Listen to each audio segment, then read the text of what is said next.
कभी जब हम अर्जुन का नाम लेते हैं तब सबसे पहले जो याद आते हैं वो है श्री कृष्ण और उनके बाद अर्जुन के दिव्य अस्त्र, ऐसे महाशक्तिशाली अस्त्र जो पूरे पृथ्वी को नष्ट करने की क्षमता रखता है, जिसके सामने आज के परमाणु बम भी कुछ नहीं है। सबसे पहले जो अस्त्र आता है वो है ब्रह्मास्त्र। कहा जाता है कि जहाँ भी इस अस्त्र को चलाया जाता है वहाँ पर 12 वर्षों तक कोई भी जीव जंतु पेड़ पौधों की उत्पत्ति नहीं होती है। इस अस्त्र को दूसरे ब्रह्मा अस्त्र से ही विफल किया जाता है। महाभारत युद्ध के समय इस अस्त्र का प्रयोग गुरु द्रोण ने अर्जुन पर किया था, जिसके बदले अर्जुन ने भी ब्रह्मा अस्त्र का प्रयोग करके गुरु द्रोण के ब्रह्मा अस्त्र को विफल किया था। महाभारत के समय इस अस्त्र का ज्ञान पितामह भीष्म, गुरु द्रोण, कर्ण और अर्जुन के पास था। ब्रह्मशिरास्त्र, जिस प्रकार ब्रह्मा अस्त्र के नोक पर ब्रह्मा देव के एक सर प्रकट होते हैं, उसी प्रकार ब्रह्मशिरास्त्र के नोक पर ब्रह्मा देव के 4 सर प्रकट होते हैं। जब इस अस्त्र का आह्वान किया जाता था तब पूरे आकाश में भयंकर बिजली उत्पन्न हो जाता था। इस अस्त्र में इतनी शक्ति होती थी कि ये अस्त्र देवताओं को मारने की भीषण ताकत रखता था। महाभारत के समय इस अस्त्र का ज्ञान पितामह भीष्म, गुरु द्रोण, कर्ण और अर्जुन को पता था। वैसे तो ब्रह्मशिरास्त्र का ज्ञान अश्वत्थामा को भी पता था, किंतु अश्वत्थामा को इस अस्त्र को वापस लेने का ज्ञान नहीं था। महाभारत युद्ध के समय इस अस्त्र को अश्वत्थामा ने अर्जुन पर चलाया था।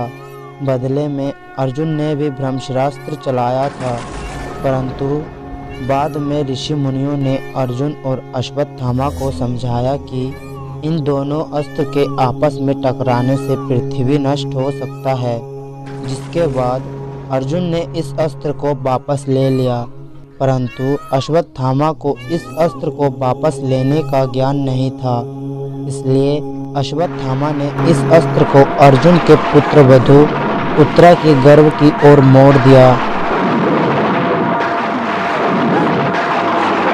अग्नियास्त्र, ये एक ऐसा अस्त्र है जो शत्रु पर अग्नि वर्षा कर तहस नहस कर देता है। इस अस्त्र का काट केवल पर्जन्य अस्त्र से किया जाता है।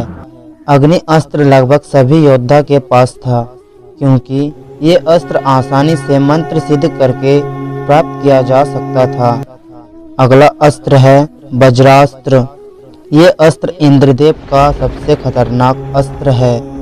ये अस्त्र इंद्रदेव ने अर्जुन को दिया था ताकि इस अस्त्र के प्रयोग से पांडवों की विजय हो सके। इस अस्त्र से अर्जुन का वध किया जा सकता था।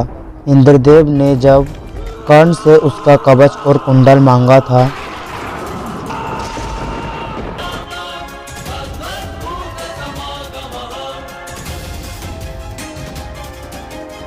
तब बदले में इंद्रदेव ने कर्ण को वज्रास्त्र दिया था।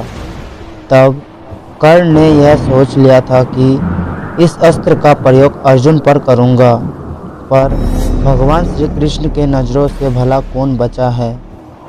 जिसके बाद श्री कृष्ण ने युद्ध क्षेत्र में घटोत्कच को उतार दिया और घटोत्कच को वज्रास्त्र से ही मारा जा सकता था।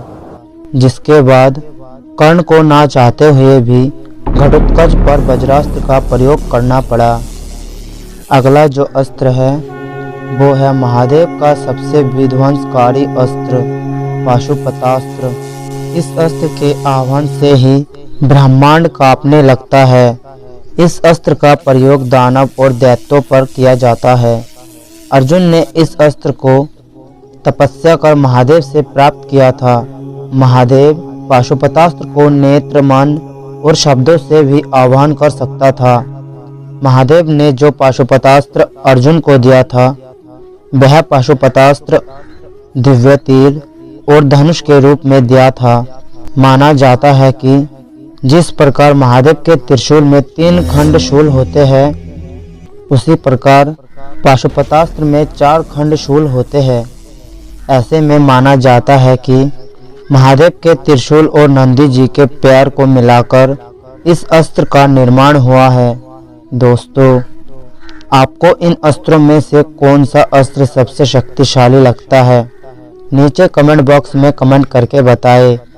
दोस्तों, अगर मेरा यह वीडियो आपको अच्छा लगा तो वीडियो को लाइक, शेयर और कमेंट कीजिए और चैनल को सब्सक्राइब ज़रूर कीजिए।